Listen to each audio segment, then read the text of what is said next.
All right, today I want to welcome Marcus B. from our hometown, Calgary, as we're here again with the UDR cast to speak a little recovery talk with myself, Tom Forsyth, and Bill Ward. We're going to kick it off with a little bit about Marcus, and Bill is going to lead the way. Right on. Thanks, Tommy. Good to see you, Marcus. Thanks for coming in for the talk today. Oh, thanks for having me, Bill. Thanks for having me here, Tom. Really appreciate it. Yeah, dude. I know you. I remember when you first came in for a short little stint into recovery, and then it was as quick as you were here as you were gone. And I'm pretty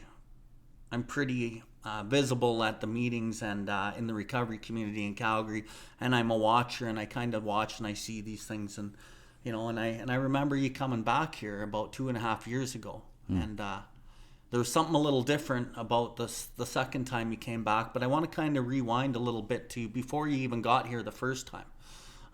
What kind of debauchery and what kind of bullshit were you up to that actually finally drove you into the first time? And when you came here the first time, why didn't you stick? Why were you here for temporary relief, or what were you here for? Were you going to jail, or, Yeah, for sure. Those are some really good questions. And, I think what kind of debauchery was I up to? Well, pretty much all that there is. Back in where I'm from, it's a little small town just outside of Edmonton. Not a ton of things to do there on a day-to-day basis. I mean, I grew up there, less than 15,000 people.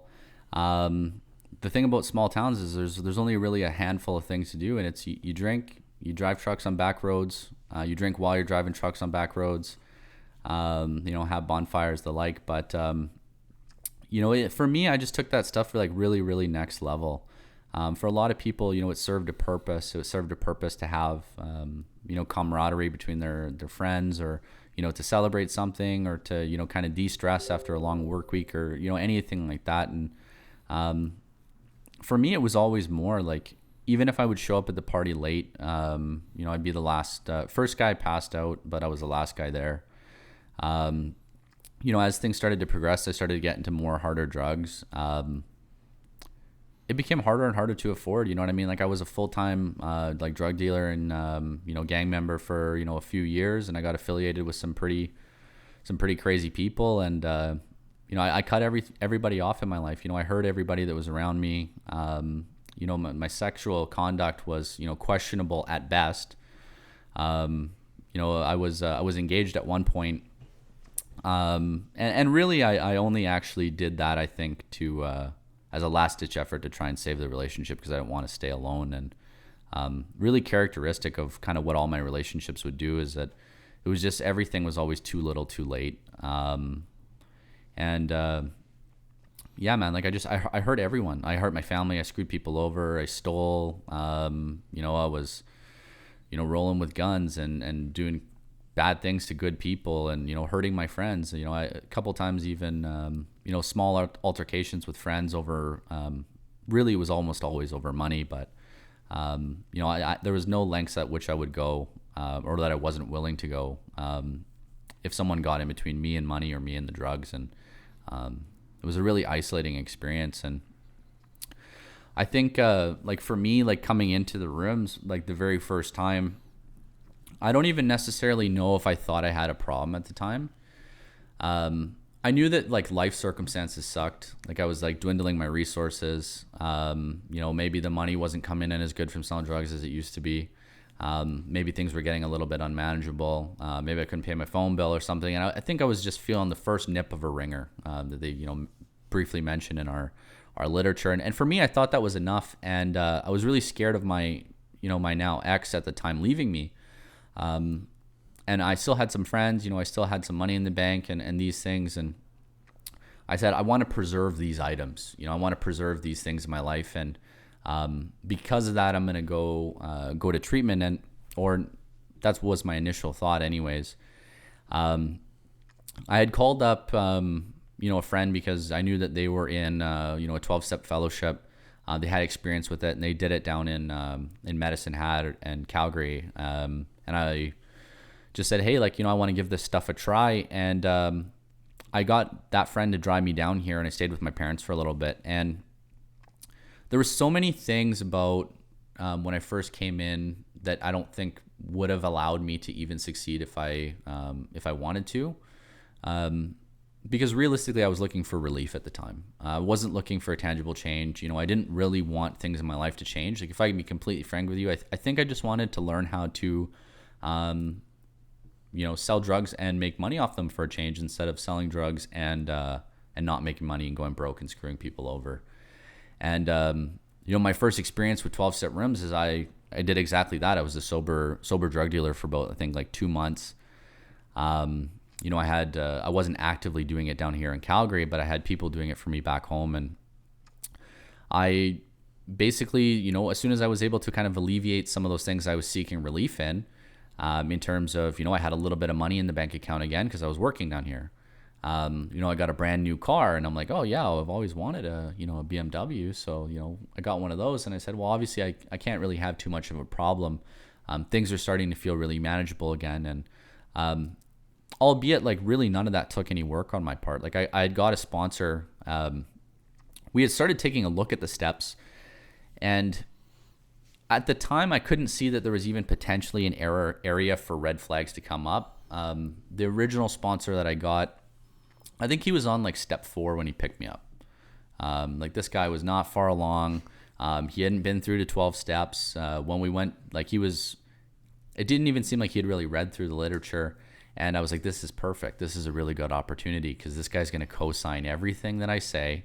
I can rationalize pretty much anything with him, and he would never call me out on it. And, me as a manipulator, I loved that, right? Because I had someone to, stroke my ego. I had, progress. I could go home and tell my parents about how well I was doing. And as soon as I had other options, and this isn't something that I wanted to take a look at yet. The feeling came on, and I remember this really, really strongly one day, is that, I just got that new sports car, and all of a sudden, like, I just was sitting there, and I'm like, oh, wow. Like, yeah, things are really better. And I got the thought that I wanted to go home, back where I came from, back where, all my friends were, drinking and using all the time, and people were still selling drugs for me. And almost as soon as that thought came into my head, it crowded out all other thoughts. I didn't even really have the capacity at the time to realize that maybe I wanted to go back to using drugs. I knew that I was tired of not using them. I was tired of trying to do things here. And I think within like 30 minutes, I had all my bags packed, and I was fucking on the road, filling up my tank of gas. And then I got home to where I'm from, and I told everyone I was cured. Right? I'm like, oh man, like, I learned a little bit about myself as an alcoholic or an addict. All I got to do is just keep doing what I'm doing in terms of, just staying dry. Maybe I'll just drink those. I don't know if you guys have ever seen those prohibitions, but I thought that was going to be my way to stay sober. Those 0% beers. And, within, I'd say 2 weeks of me getting back home from just drinking those all the time, I quickly swapped it out for the real thing. I learned in those moments that I really didn't drink beer for the taste. I drink because I like to get drunk. And, it really proceeded for me to kind of go on some of like the nastiest bender that I had ever been, because even though I didn't really take a look at really doing the work, even though I had only been through a limited amount of the book, hearing people in the rooms talk about this program, talk about the disease of alcoholism, talk about the allergy of the body, the obsession of the mind, that really ruined drinking for me when I went back out. Because this time I had a little bit of in the know about exactly what I was doing, and I was doing it anyways. And it really sucked, because like I went on like a pretty terrible bender for like, I'd say like the next 9 months straight before I moved back down here. And within that time period too, like the debauchery itself, like it really ramped up. My girlfriend did end up leaving me. Understandably so. It's probably the most logical thing she could have done. I was a fucking train wreck. I had landed a dream career in that time, like something that I always wanted to do. I was running, a store. It was a flagship location for, a retail furniture store. And, I had I was in charge of $14 million a year business. And, I thought that was pretty cool. And I was really proud of myself and look what I've accomplished. And, of course the unmanageability seeps in the career field. Eventually I can only not sleep and go to work and try and manage a sales team for so long. And, that fell by the wayside. And, now I didn't have two of those things that I thought were always going to be there for me: money and, my career and also the woman. And then, I started cutting off more friends. I started isolating myself from the people that, even the worst of my friends that were doing the same stuff as me, eventually they just didn't have the time of day for me. They didn't want anything to do with me. And I got to a point of, not really wanting to keep up the fight anymore. In our literature, it talks about sometimes the alcoholic will, make the supreme sacrifice instead of continue the fight. And for me, that was very much the case. The difference of this time when I came in is that August 11th, 2018, I took a bunch of prescription pills because I didn't want to deal with the reality of that was my life anymore. And, I attempted to take my own life by forced overdose. And I woke up in the hospital and I just remember how terrified I truly was. It was a really scary sensation. I thought my brain was permanently damaged. It took me a couple of days just to learn how to talk properly again. I had a pretty pronounced stutter for a little bit. And it was crazy because all the people that I was with that night, I was with people that I was selling drugs with. And I had really formed what I thought was this blood brothers thing among those people that I did these things with. These people I thought would always be here for me, even when my family wouldn't. And I woke up in the hospital, and the only person that was there was my ex at the time. And, I still felt alone in that instance, even though I had someone there, because I knew that person was not going to have any degree of permanence in my life. And I was scared. I came to grips with, how finite my existence on this plane of life really is right now, here today. And, my physical being is so temporary. And I was just scared, and I wanted to give it a shot this time. And I knew what the alternative was. I had come into these rooms before, and I seen people talk about a spiritual way of living. I seen people talk about being free from all the things that I was plagued by every day. And if there was even the smallest chance that could work, I was willing to do anything this time. Just strictly motivated out of fear. That's all it was. And I came in the rooms, and it's funny because Bill, you were talking about you're pretty prominent around the rooms and stuff, and it was the case. There was actually a few people that I remember my first time coming in. There was you and a couple other friends that I actually call friends today. And I used to think the things I would hear you guys talk about were just nuts. I was just no, you can't be happy sober. That doesn't exist. What is this God stuff? These guys there's something in the Kool-Aid. I'm not drinking the coffee here. All these things, and all these things that I would use to cynically dissect what I thought about people, to put them down and put me on some sort of plateau. I come in the rooms this time, and I've just burned my life down yet again, and I see all these people still sober after I'd been gone for almost a year. And all these people had a few things in common, right? It was they worked a program. They had some sort of relationship with a power greater than themselves, and they worked with other people. And those are all three things I was never willing to do, right? I didn't think there was anything bigger than me. I definitely didn't want to give any of my time to anybody. And I didn't want to do any work, but I wanted all the results. And this time all of that shit had to change. So I think that's, I don't know if that really answers your question, but. Yeah, no, there is a whole bunch of points actually that came up, but I'll just I just want to start with, because it tells us that some of us had to let go of our old ideas. The result was not nil until we let go, absolutely, and that was the case for me. And I kind of want to touch on, because you have, I think, a really important aspect coming in. I mean, the second time around you had the desperation necessary for change to open up to a higher power and, actually open up to the people in the room and all that stuff. And that was something. But when I first came in, the biggest struggle was the street mentality was really hard to shake, and it's all pure ego. And when that is in the way of, really going into the program, I mean, the program is the vehicle to a higher power, to spirituality. And unless I let go of everything I used to know and really demolish the idea of the street mentality is still going to work for me today, that's one thing, man, that really I had a hard time letting go of. I mean, I still wanted to be a tough guy, what I thought was a tough guy. I still wanted, to be able to step on other people's toes and get away with it. Oh, yeah. I still wanted to use anger as a tool to make people afraid. And I even brought that into my business in recovery, man, and I paid for it dearly because there was that little bit of me that was unwilling to let go of. Even though I wasn't really showing it, I still had it up in my head that different scenarios, because there's something about, like you were talking about, those blood brothers. There's something that makes me feel safe knowing that I have a group of people behind me in that way.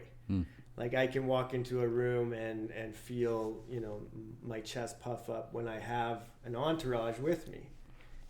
And there's a bit of a rush or a sense of pride. I can't really put my finger on it. It just came up when you were talking. And that was really hard for me to shake coming in here. And I see that a lot with the guys that I work with too. They want that tough guy attitude a little bit, but until we let go absolutely, nothing's going to change. Because spirituality and that street mentality, it doesn't jive even in a little bit. You can't really mix the two together and make it work. I tried. And that's my experience, but I had to let go of all of that stuff. The idea of, and again, I did the party with my old buddies, trying not to drink. And eventually I just drank because I didn't have the mental defense at one night. I didn't know when it was going to happen. It just happened. So what was your process? Can you relate to that? I know, kind of sounds like the second time, near-death experience kicked your ass into, okay, I got to do this. Did you have a little bit of that? Oh, yeah. That street mentality thing was something that I had always been plagued by for the longest time. Even in active addiction, I would say, I was always the guy that had to act a lot tougher than he was. I puffed my chest out just a little bit extra than the next guy. If we were going to, go intimidate someone, I had to be just a little bit crazier than the next guy. And in reality, I think I was really overcompensating for a lot of insecurities in myself. I did have to shake a lot of that stuff too. Cause when I came in, there was a lot of things that I valued, a lot of values that I really wanted to hold on to. I kind of think it's funny. I wanted to think of myself as initially a spiritual gangster. That's kind of the role that I wanted to play. Is just I want to just try and see if I can figure this out. A little bit of Gandhi mixed with some Ice Cube, and then see if we can get that going here. And for me, it wasn't gonna work because a lot of things about my old mentality and my old value system, as long as I kept doing things that way, I was always gonna get the exact same result. And I proved that to myself the first time that I even took a look at this stuff. I don't even want to say I tried because there was no effort on my part. But much like what you said is that that near-death experience made me want to at least try out a lot of things that I had ever never done. Plus, I finally realized I was lying to myself after that point because I was so affected by what people had done to me in that moment, thinking that the world really wronged me, that I really seen how tough that I wasn't. And I think that was a really pivotal turning point for me when I understood it's I'm not the toughest guy in the room. I am an emotional person. And I had to ask myself a lot of questions why do I deny this? Right? Why do I deny myself for you? Because when I did everything from down to what I wore, what I drove, what kind of music I listened to, even the way that I spoke, it was all for you, right? Like, I was making a joke with one of my sponsees the other day about this and talking about all these different masks. You know, I used to have all these different friend groups. I had no problem getting into a group. I just had a problem staying there. But you know, I'd have maybe some like millionaire entrepreneur friends that would all wear suits, and when they get together and talk and, you know, drink some fine cognac and talk about business ventures and investing and the stock market. And I'd have these other friends that were, you know, more like gangsters, and then have some friends that are just like hippies. And I swear, I shit you not, I had separate outfits in my car for that. You know what I mean? Like I would put that on, and I would be who you needed to be in that moment. And what I had really found through the process of all of that painful ego puncturing is that in the process, I lost myself. I really had no idea who I was. And because of that, like in those moments, I didn't know who I needed to be for myself. And just seeing people that seemed like they had a logical idea what life was all about, seeing people that they had been able to deal with, move through, and improve on a lot of these circumstances that were still plaguing me even in early sobriety. That was really essential. I seen people that had what I wanted, and I just had to make myself available to want to do what they did to get there. I'm a very I want the results exactly the same as you. I want everything that you have for none of the effort.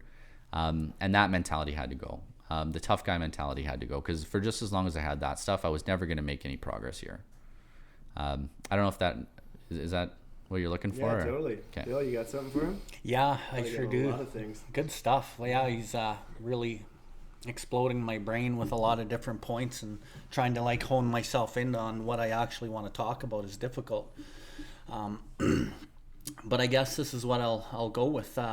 So as you kind of come into the rooms, and I know that your first sponsor ended up bailing out on you, and you seeked his sponsor's sponsorship.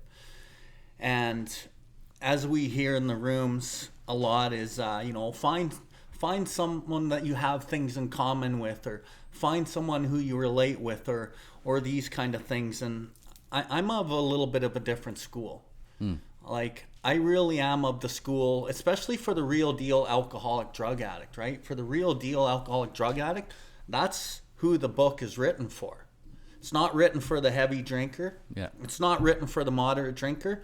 But if you have a desire to not use, you're welcome here as part of the fellowship. The problem is for the real deal alcoholic to get hooked up with somebody who's not a real deal alcoholic or addict. It could be very, it could cost you your life, essentially, because there's people that are able to come in here and do half measures and get some results.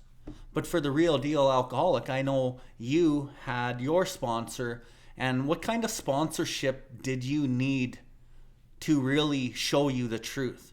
And through that first set of steps, I always say, get through your first set of steps and remove the problem that you came here with.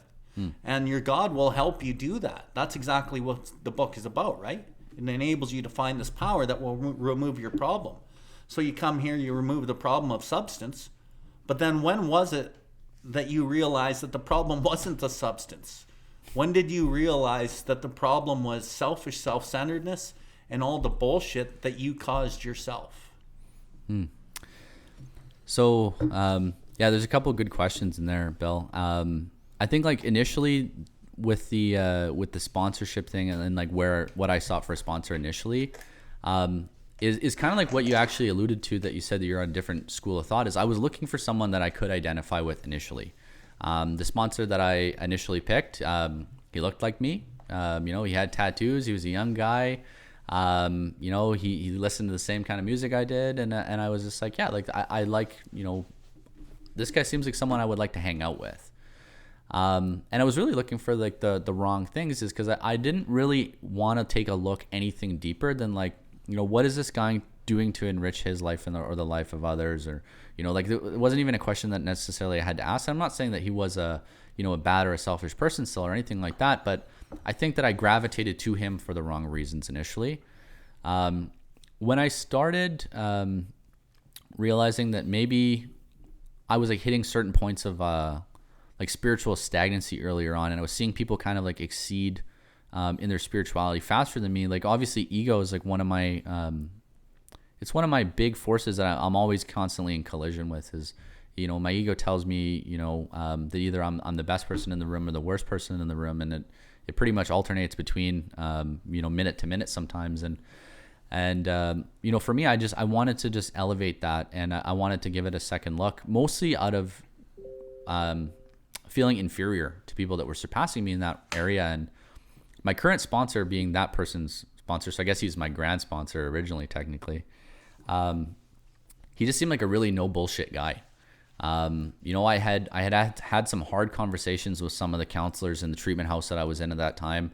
And I found myself actually liking getting the really brutally honest feedback, because it actually gave me some stuff that I needed to work on. And it was stuff that I was never there, available in the capacity to listen to somebody to give me honest feedback before. You know, I wanted people that cared about my feelings and not my life. And I realized I had that shit all backwards. So, you know, I picked my sponsor, and you know him quite well. He's a real no bullshit guy. You know, he just tells you exactly how it is. And that's what I really needed, right? Because I had enough of that co-signing in my life. I needed something different. And, you know, it talks about in our literature, you know, the whole deportment shouts, the man with the real answer, you know, someone who's properly armed with the facts about himself. And these are things that became apparent to me. When I started reading that section in the book, that was kind of like, oh, okay, yeah, I can see all that in this man. And then that was, you know, a really huge turning point for me. I forget what your last kind of question on the end of that was. I don't know if I covered everything that you had asked. No, I think you covered it pretty good, bro. My whole point was just basically, you know, how your sponsor and the kick-ass approach, because that's what I needed. Mm-hmm. I needed somebody to give a fuck more about my life than my feelings. And every time I'd run to him and say, look what everyone's doing to me, he would always take it right back to me and right back to the book and say, no, you're doing it to you. And I know I know you're the real deal alcoholic addict, right? And so my point is that's what you needed. And I know that's what Tommy needed, right? Yeah. But a lot of the misconception in the room, the watered down version is, you know, go find somebody fluffy that you can relate with, that you can hang out with, that you can be friends with. And I think that as I'm a data collector, that usually fails. I'm not saying that it fails every time, but it typically, for a guy like me, that ain't going to work. I'm a master manipulator. For you, you're a master manipulator, and Tommy's the same, and that fucking doesn't work for us, right? So yeah. So you answered it perfectly, bro, and thank you for that. Yeah, and I would say that you know, sponsorship, I guess it can be a tricky thing, because when you first get here, you don't have a clue what the fuck you're looking for. You definitely don't want some old guy yelling at you all the time. So why would you ask them? Like, you don't know, right? So, I mean, in my case, like, my first sponsor, he was like 9 months sober, and I would call him and he'd be like, what's up? And I'm like, I don't know, because I don't know what the fuck I'm doing, right? Yeah. And so that kind of fell apart. And then, you know, I had another guy that I ended up being really good friends with, but I worked for him, I lived with him, and like, we were just buddies, and we didn't go through the book, anything like that. And, you know, so I don't know. I don't even know how I got my first 3 years sober. I think it was because my bottom was so fucking bad that I just kept showing up, but I was showing up in the wrong ways, kind of. I was showing up at the meetings, and, you know, I was saying what I thought sounded good. Everybody around me thought I was doing pretty good, and I was fucking dying inside because I didn't understand what we were trying to do here. I really didn't understand, because just showing up at meetings and listening to the message, it can get so fucking convoluted that I don't really know what I'm doing. And so I was really relying on a couple close friends of mine that were basically using work as their higher power, and they still do today, and they're still sober 14 years later, right? So it's really hard for, you know, some people, but a guy like me, I have to dig into the program. I have to start to understand what living a spiritual life means to me, and I need to give that all I got on a daily basis. Yeah. Because anything less, and I'm only talking about my experience. I can't speak for anybody, But my experience shows me that when I let off of continuing to grow spiritually, I am a disaster, and I relapse, because I've relapsed, I don't know, a few times since I sobered up the first time when I came into the program. So I mean, that's the thing. It's I think sponsorship can be tricky because you really don't know what you're looking for at first. And I kind of learned the hard way, thinking I knew something when I didn't know anything at all. Yeah. And I had to learn the hard way. And you know what? To be honest, my relapses were short-lived because, like you said, the program totally ruins any fun. Oh yeah. And so they were short-lived, and I knew that the program had the potential to give me a better life, because my life has never been better. Even though I was relapsing and really spiritually sick, it was better than drinking before, which is fucked up. But that's what kept getting me back, because I'm like, it's either go live on the streets or keep at this thing. So I kept at this thing, and I really don't think that relapse has to be a part of anybody's story. But in my case, it had to get to that point where it was like, enough's enough.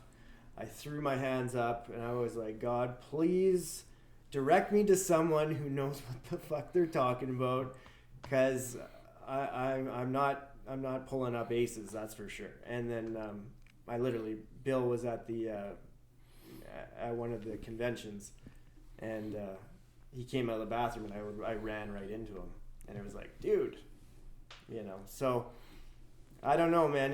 It came from a desperate prayer, really. A prayer out of desperation led me to the right person that I needed. So the desperation is definitely necessary, and I don't know how deep everybody needs to go. I mean, that's a personal experience, but if you want to get sober, my experience shows that a spiritual way of living, which means not like recovery separate from my life, when you merge the two together and you actually try and live the spiritual life with my wife and my kids and at work and with you guys and in the rooms, not just, going to meetings and trying to sound spiritual, saying some prayers here and there in the morning and at night, but actually really doing the work that's involved to get rid of the stuff that's in the way of me being connected with spirit, So, yeah, I don't know. So I think a lot of the time on this podcast, we discuss the defects of character that have affected us in our recovery, because it's important that people understand that recovery is not about being happy and sunshine and rainbows all the time. Recovery is hard work, and we go through real problems like real people, but we do it with a different approach and in a different way today. What are some of the experience you've had in recovery? Oh man, that's such a good question, actually, because I've caused myself a lot of fucking pain in recovery, myself and others. Coming into this to this program and really starting to kind of dig in with a really good sponsor. First thing I have to know is that the substance is actually not my fucking problem. That's not the biggest problem in my life. My problem is my selfish self-centeredness, right? So naturally, I mean, I can relapse a ton of times, in my opinion, without ever having picked up another drink or drug. Because I'm going back to my old way of living. For me, things like lust. I had been given some suggestions, some valuable suggestions from a lot of people, early in recovery. Recommendations of perhaps staying out of an intimate relationship for a year. Maybe staying off the Tinder. Doing these kind of things. Don't go to rub and tugs. Don't be the fucking person you were before, right? And it's funny because in our book, it talks about how we'll do all these desperate experiments to prove ourselves non-alcoholic. Well, we get told, at least I was told, that I do these things because I'm alcoholic, right? So these are different manifestations of alcoholism, like untreated alcoholism in the lives of a justifying and rationalizing alcoholic like myself. Looks like pretty much anything but alcoholism sometimes. Sometimes it's, I'm diving really hard into the lust. Sometimes it's I'm diving really hard into the dishonesty. And, it's it causes me all the problems there is. And, you know, like really early on, not taking some of these valuable suggestions, you know, several times I wasn't sure if I was going to make it through to my first year. You know, a really big instance that sticks out to me, you know, I think I was about maybe like 5 months into my recovery journey, at this point, maybe 3 months even. And much like what you said about struggling on the inside and having this, like what we think to be a polished message when we're inside the rooms, you know, I took it on myself to sound like I really knew what the fuck I was doing here.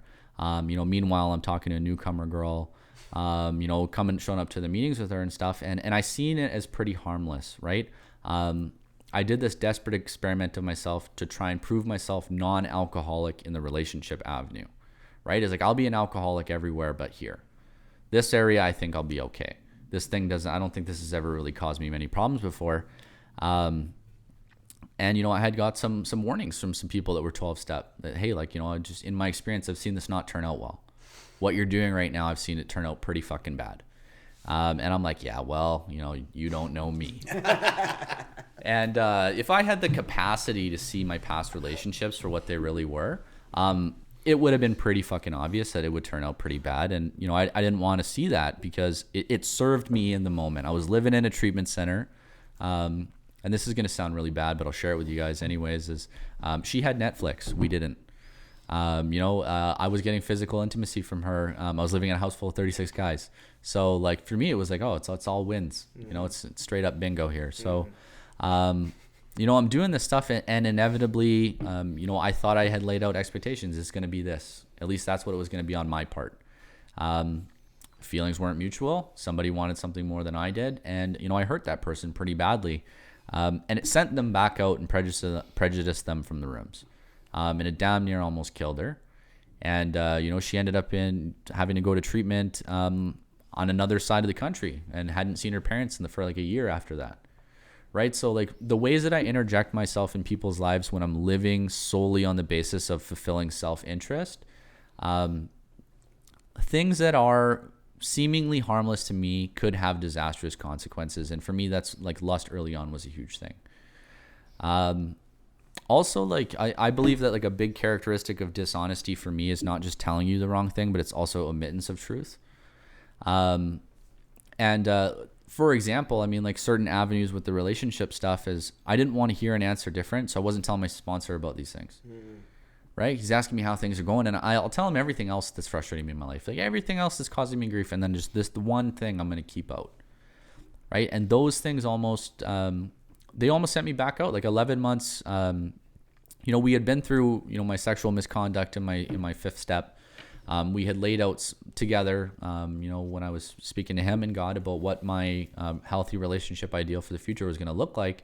And a relationship that I got into about, you know, a few months later, 10 or 11 months. Well, there's that first year suggestion I ignored again. But, you know, that one almost brought me out because that one I had pumped so much self into it to try and manage the relationship. You know, I just wanted, if only she could see what I'm trying to do to benefit her life.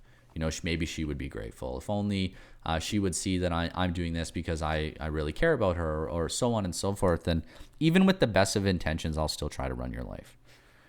And it's crazy because like I have this delusion in my brain that I think I know how to run your life better than you do. And, you know, sometimes I'll tell you that. And so like things like that, man, they really did cause me a lot of pain. Like, you know, I found myself, I drove to the liquor store 11 months sober over these couple things. And right before I decided to go in, I picked up the phone and I called somebody.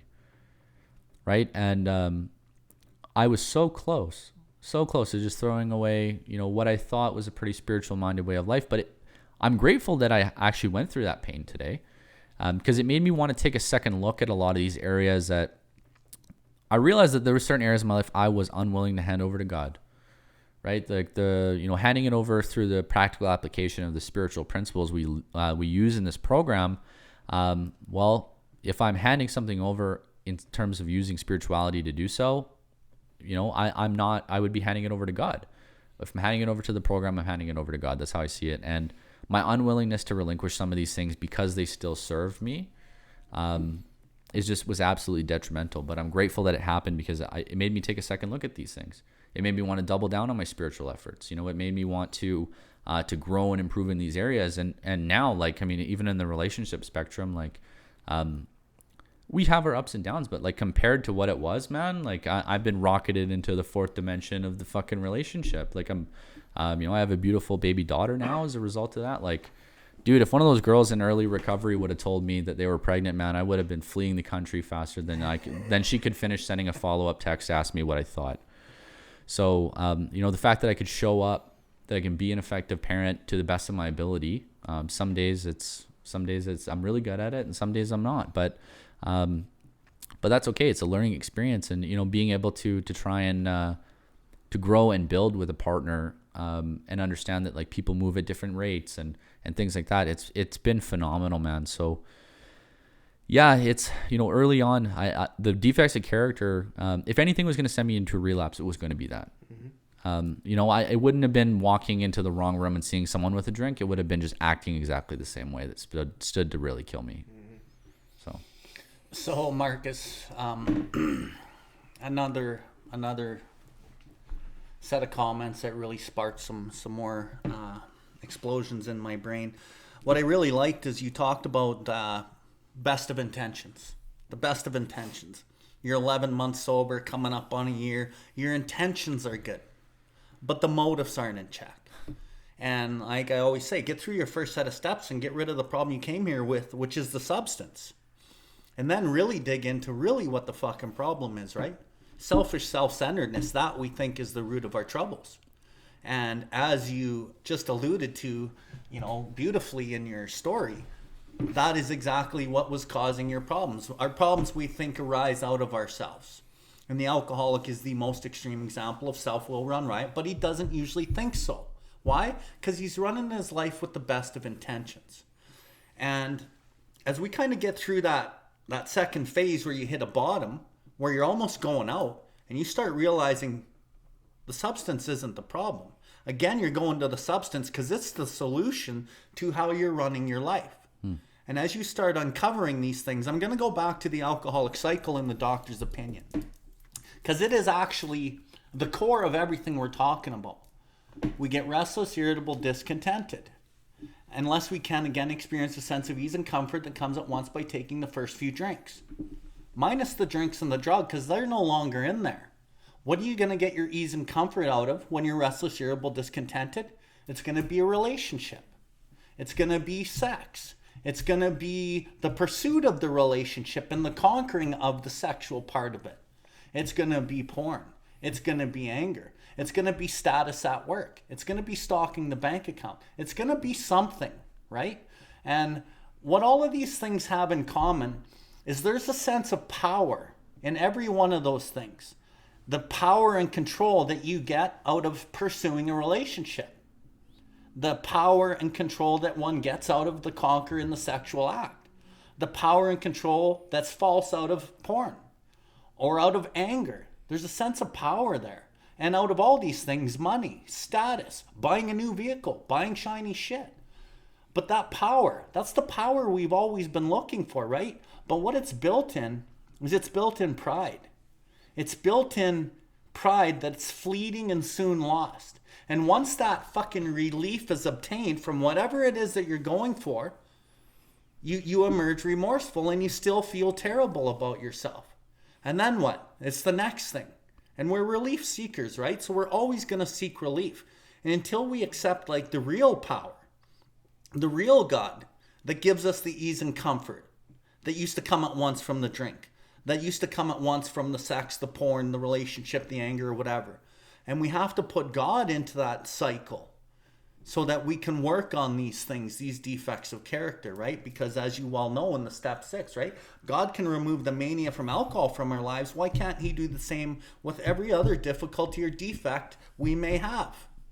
It goes on to say that this is the riddle of our existence. And a riddle is you can't answer it. But the full answer of which may be only in the mind of God. So God knows. But at least part of the answer is apparent to us. So the answer was partly apparent to you. And you started thinking, fuck, I got to look at this shit. I got to look at self. I got to look at the manifestations of self. And it's the subtle shit, right? And as you start realizing this, and the reason why I'm talking about this is because self takes a while to understand. Because we drive our lives on intention. And once you start driving your life by the relinquishment of self, then things really start to change. And then you alluded to your relationship and how it's very selfless with you and her, and it's actually launched you into the fourth dimension. There's a line, and I'm going to go back to the book. Faith alone is insufficient. To be vital, it must be accompanied by self-sacrifice. All the stuff we're talking about. Sacrificing our selfish motives for the benefit of somebody else, and it benefits us. Only then can we implement the unselfish constructive action. So what I love about you, bro, is watching you grow, watching you change, like right before my eyes. And I've seen you for the whole time you've been in, right? And now today you're doing some fucking really amazing things. And I know you're sponsoring a lot of guys, and I know you're in the book.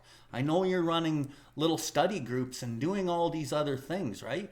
And it was through the self-sacrifice that the unselfish constructive action kind of fucking came along. We work out our solution on the spiritual and altruistic plane. Your spiritual disciplines and your acts of altruism, although at first it was selfish, the act of altruism took you to the place of altruism, which is where the fourth dimension exists, right? Yeah. So I just want to commend you on that. And maybe, into my next question would be, what is your favorite step in this program, or steps, or principle, or what do you see as something that's really important for our listeners to understand about the program? For me, it's always step 6 and 7, right? Yeah. It's actually what step 3 is, and where's it worked in step 10. So for you, I know you sponsor lots of guys, and for me, I always hammer home 10 or 15 things through the whole thing. All the time, it's the same 10 or 15 things. What's the most important parts of what you like to hammer home or deliver as a message? Maybe it's 2 things. What do you got? Oh, wow. Yeah, that's a really loaded question. I mean, like there's a few things that, that for me are super, super vital that I want to share with guys. And I mean, I think number one is that just realizing that it is self that actually causes almost all my problems. What you said about motives versus intentions, I mean, like that's a huge thing, because there's this old saying, right? I'm sure you've heard it. It's the road to hell is paved with good intentions. And I always had the best of intentions, right? But there was always a self-seeking motive disguise underneath it, right? It's I'll do something nice for the girlfriend because I want to get laid. I'll give my friend help moving because I know I'm moving in a month, and then I'm going to ask this fucker to bring his truck. Right. So it's all these kind of things, is that I'm only concerned with self-pity, self-interest, resentment, and these things. It's all about me. It always has been. And to see, like, even when we start to go into, our fourth step, right, we're looking at manifestations of self, right? So we're looking at, okay, well, what are some of the ways that self manifests in my life? As, fear, resentment, sexual misconduct. And it's really interesting to see is that even when I initially thought the sex conduct was, I'm going to sit here and go through it with a sponsor and he's going to tell me not to have sex or not to have this kind of sex or not this much sex. It wasn't that. It's about what do I do to get what I want, right? And then, like, if I really look at it, my life is paved by a lot of me using pretty much almost all defects of character, because they arise out of self. Like what you said, they're part of my makeup. Flaws in my character which cause my failure. So if I look at these things, it's like at one point in time, every character flaw that I had, it served me probably a pretty good purpose. They're all tools, right? As far as I'm concerned, they're tools, but sometimes tools get dull, they get worn out, and you need to discard them and buy some new tools. Or sometimes you're using the completely wrong tool for the job. And, for me, they did work at one time. And I mean, if I can go way, way early back into my childhood, maybe I pulled out dishonesty for the first time because a kid asked me if I had an extra fruit roll up. I said no, and now I got 2. Right? And I'm like, oh, fuck, well, that benefited me, right? I'm sitting here, I got extra snacks. I didn't have to share with this chubby kid over here. Fucking life is good. And for me, the only motivator that's going to make me want to change perspective is always pain, right? Like, pain is super vital for me. Pain is the only thing that's ever motivated me to take a look at anything. like much like what you said about like me coming in and having a renewed perspective and being willing to change things this time, or being willing to do a couple things that were different, that was strictly motivated out of pain and not other people's pain. Because other people tried to tell me that I was hurting them all the time, right? Frothy emotional appeal seldom suffices, right? Your pain's not enough to make me change, but mine is. And you know, when my pain becomes enough from you, I expect you to change. But either way, it's just all concerned with self. So to see where self, the way that we use it, doesn't serve us, and in fact, it actually does the opposite of what we intend, that's a big thing that I like to try and illuminate to a guy over the course of the time that we're working together. But step 6 and 7, like what you said, is today, like step 6 and 7 seem to encompass the majority of what the tangible difference in my life is supposed to be, right? The purpose of us doing this program is we're going to, you know, take some ideas, emotions, and attitudes, which were once the guiding forces of our lives, and cast them aside, adopt a completely new set of, you know, the exact same thing. Sounds a lot like step 6 and 7, right? And, you know, I used to think that when I first came in here, 6 and 7 in our literature is very small, right? It's 2 paragraphs. Obviously, it can't be that important. Well, I was wrong. The whole fucking book's written about 6 and 7. It's just really, like, really elongated. That by the point that we get to there, they're like, okay, well, we said about half of 6 and 7 in the first half of the book. Like, let's, you know, we're going to continue on that with the other ones to show you what the practical application of that looks like. So it's really, I'm trying to change the way that I think, right? I need to have this, you know, moral psychology, this spiritual awakening, all these things in the book that talks about so many different ways is I need to change the way that I think and the way that I act on my thinking, the way that I pursue the things that I want, and just really removing self from the equation. And then, you know, even step 11 in itself has really changed for me over time. Is, you know, when I do my nightly review, you know, it's for me that the way that I internalize it during that period of meditation is really how much self did I take out of it today? Like how much self did I remove from, you know, my existence here, and just allow myself to be a conduit, you know, to carry on this message or to do this work it's not mine, because like left to my own devices, I'm still selfish and self-centered, right? I can do still today in recovery the best things with the worst of underlying motives. And, you know, that's why, like, in the practical application steps for the defects of character being removed, like in the 10, for example, is why I consult with others. There's a reason why that's written in that process. But there's also a reason why I come to God before I do that, right? Because I need to make sure that I need to bring God in. Is the only way for me to truly try to remove self is to supplant self with God. Right. And that today is one of the most important facts of my recovery today. So yeah, it's, you know what, just the whole battle of self. That's really where I like to just hit home with guys, because if we're not talking about self, what the fuck are we doing here? Yeah, it's funny too, because, you know, the book talks a lot about playing God, and when I first get here, though, it's like I don't even realize that I'm doing it. You know, like I have no idea that basically everything I do is essentially playing God, because I sit there and I plan every single conversation before it happens, and then I plan the outcome. And I do that with absolutely everything in my life. I do that with my job, and I do that with my relationships, and I do that with, you know, envy of other people. I'm planning, you know, my life based on their success and how I'm going to use their success. And it's like just craziness, right? And that's, I told Bill about an analogy that just kind of like came to me because I was driving my truck, and I use the, if the ego is the engine, alcoholism or addiction, whatever you want to call it, is the turbocharger. Right?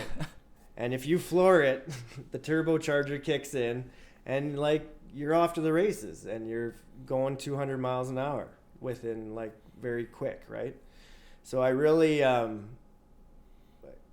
just being aware of, first of all, I have to accept the fact that I am not normal. I see a lot of normal trying to happen in the program, in recovery. I mean, and it makes sense. Like, you just want to be like everybody else. But the reality is, like, I got something that a very small percentage of the world has. You know, it's a lot like any other disease. And I really got to accept the fact that I'm never going to be normal, and that I got something that kicks my ego into fucking high gear fast if I let it happen. And if I let off like on this spiritual way of life, like I'm gonna suffer. And a lot of the time I can't even see it happening. You know, the beauty of this program is that I have other like-minded people to talk to. Mm-hmm. I have people that will call me out, like you said, on my bullshit because they care about me. They don't care if, you know, they're going to upset me because they're, you know. But something happens when you're around spiritual people. They're just not afraid to tell you the truth. Whereas, like, if I were to call, like, maybe a family member and, you know, tell them some things, they'd be like, oh, it's okay, you know, you're doing pretty good. And they'd pat my ass and I'd be on my way. That doesn't do any good. It does zero good for me. I need someone who is spiritually fit enough to speak from their heart and just tell me the fucking truth. You're being an asshole. You know, like, this is what I see. You're doing this, this, this, this, and this. Stop that shit. You know, get back to whatever it is you need to do. And that's really important to have those people in your life. Because, unfortunately, we live in a society that is full of people pleasing and fucking opinions and other people's ideas and all this stuff. Well, that's all fine. But I need to be able to navigate with my circle of friends or my pillars into a way of life that, you know, someone is actually going to fucking help me by telling me the truth, because the truth wins. No matter what you do, the truth will always have the outcome that you're looking for, even though it seems like it may not.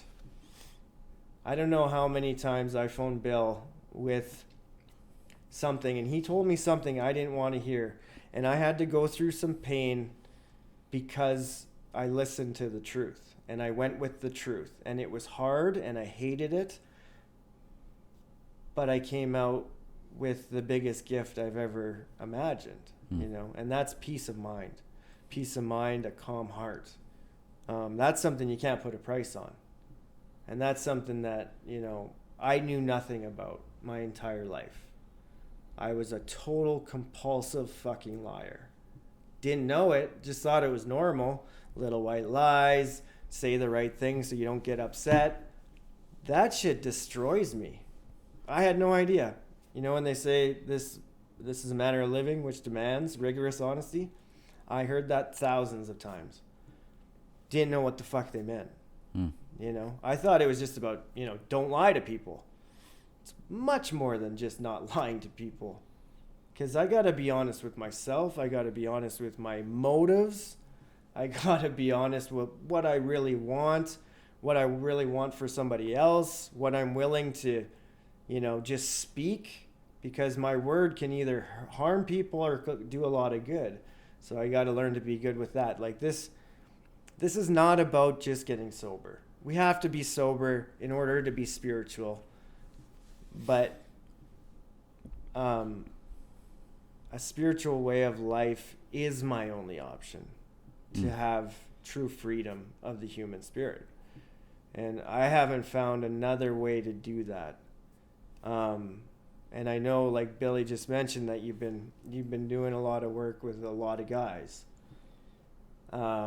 What is, I guess we'll start to wrap it up here, but what are the gifts of some of the defects that you didn't want to let go of, but you did it anyway? Like, what did you experience doing that? Yeah, so, yeah, that's really interesting because, you know, it talks about that these defects, they all cause us pain, right?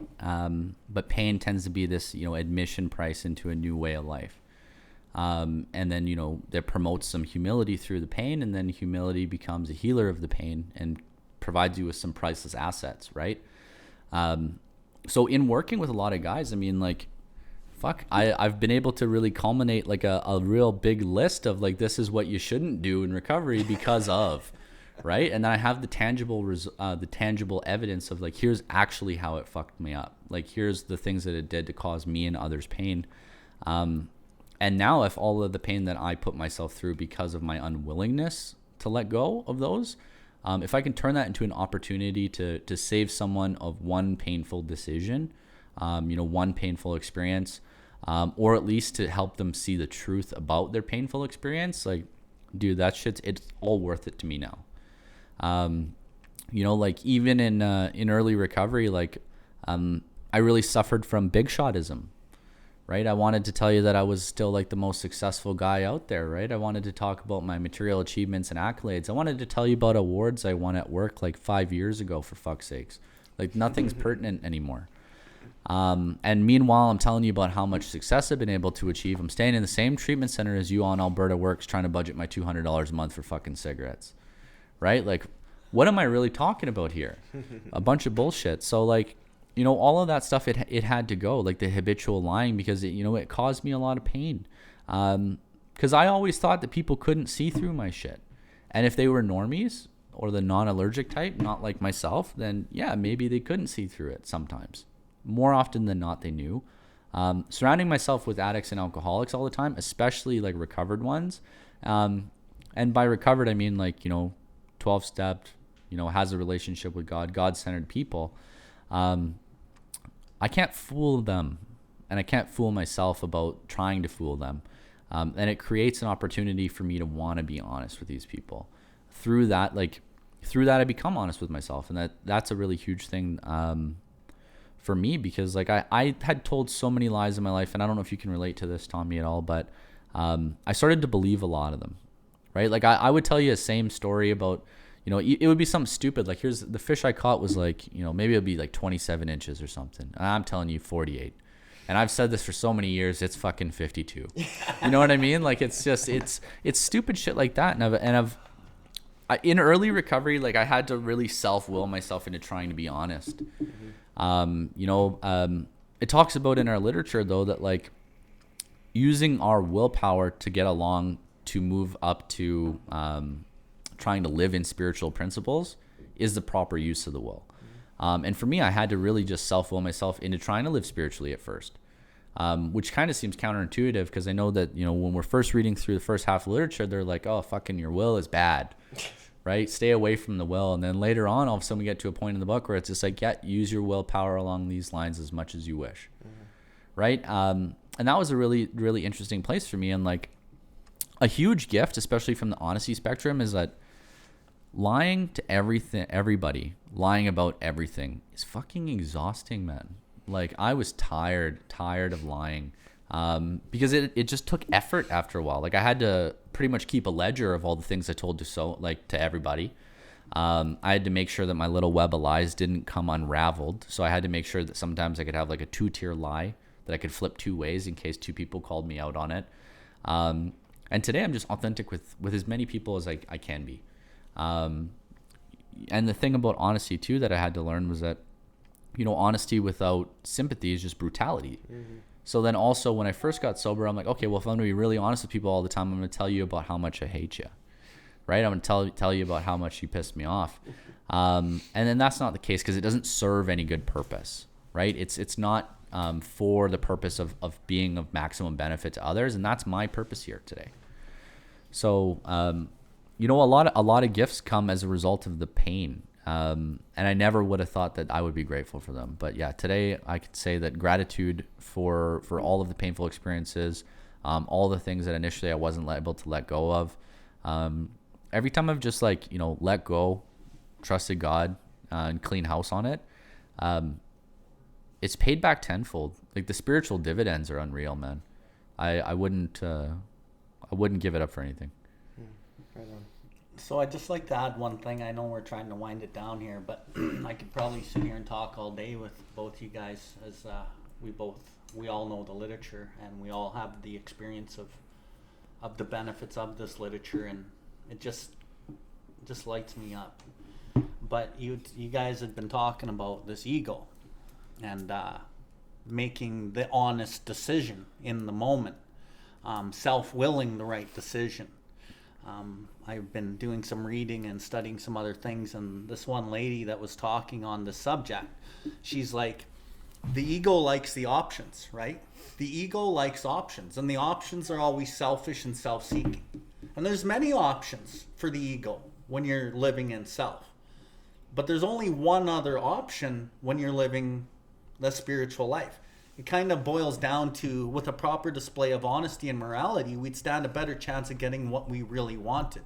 Tommy talked about that sometimes it doesn't look like it's working, but with persistent, consistent commitment to this way of life, with a proper display of honesty and morality, you stand a better chance of actually getting what you always wanted to get out of trying all these other options. So the ego likes the options because there's many to select from: dishonesty, self-seeking, pride, fucking whatever it is. But the only other option is truth and love. So when you present it to the ego and you only got one option and it's truth and love, the ego likes options. So to try to convince yourself that this one option of living with truth and love becomes very difficult because we've been trained to work with all the other options. Our society teaches us all these other options are right, which is why, back to Tommy's point, it's so difficult to see that it's actually the right choice to live in morals and love and pure truth. But down the road, this is down the road, and that's kind of the benefit of what step 6 gives. The pain of humiliation and pain takes you to that third place where the priceless gifts of humility really are.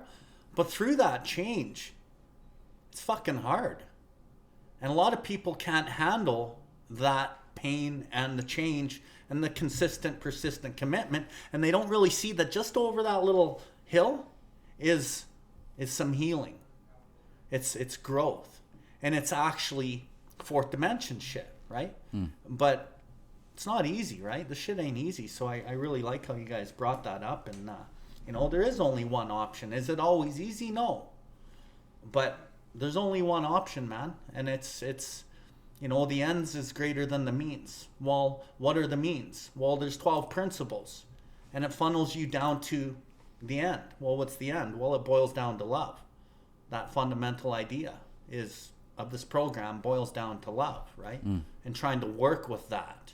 Yeah. And it's the way to go, but it's not fucking easy, that's for sure. Anyway, that's all I got. It's not easy, but it's worth it for sure. If it was easy, everybody would be doing it. That's right. Yeah. There wouldn't be any relapses. Anyway, okay, so we're just over an hour. We like to keep it around an hour. I just want to thank you, Marcus. It was a great conversation. I'm super happy you came. Super grateful. Is there anything you'd like to add before we wrap it up? I just wanted to say, definitely, thanks to both of you guys for having me here. It's been a really awesome experience, and I was a little bit nervous coming in here because you guys are really doing the deal, and I've been listening to you guys' podcast for a bit, and it's just it's surreal to be on the other side of it. So just super grateful, and man, I really don't have too much to add to that. So right on. Okay. Before we wrap it up, I just want to thank all our listeners. The other day we had over 1,000 downloads, so we're just grateful that you guys are all tuning in. Thank you very much. If the episode ever resonates you or you think it can be useful, please share it. Please follow us, whatever. And we're just so happy that you guys are here with us on this journey. Billy, do you want to wrap it up by just shooting out your information on social and your website? Yeah, I will. But Marcus, where can we find you? If anyone wants to find you, where are you at? Well, you can find me on Instagram. It's at the Tatty Daddy, or I guess email marcusbanez@gmail.com. So nice, right on, brother. Okay, or you can get in touch with us at fosdfl@gmail.com. Ask for Marcus's contact, and we can connect you with Marcus if you'd like to know more about Marcus and what he's up to. He's definitely doing some great things out there. I saw him on an interview on Instagram the other day. I know he's doing some studies, some personal in-study stuff. He's doing some other social media type things. So if you want to know more about Marcus, let me know. But you can find me at billward.life or at billwardlife. I'm on my website, YouTube, Instagram, Spotify, Facebook, all the regulars. And just trying to make a goal for helping our First Nations people and helping corporations and First Nations communities understand the spiritual malady you know, I want to speak at First Nations communities and really bring the message of hope to our communities. Maybe do the same with corporate. So if anyone out there is interested, you know, definitely get a hold of me. Thanks. Right on. And yeah, and if you need some recovery coaching or have a family member that you think needs a little coaching in that area, you can find me at forsythgroup.ca or on Instagram at forsythgroup.coach. Thanks, guys, for tuning in tonight.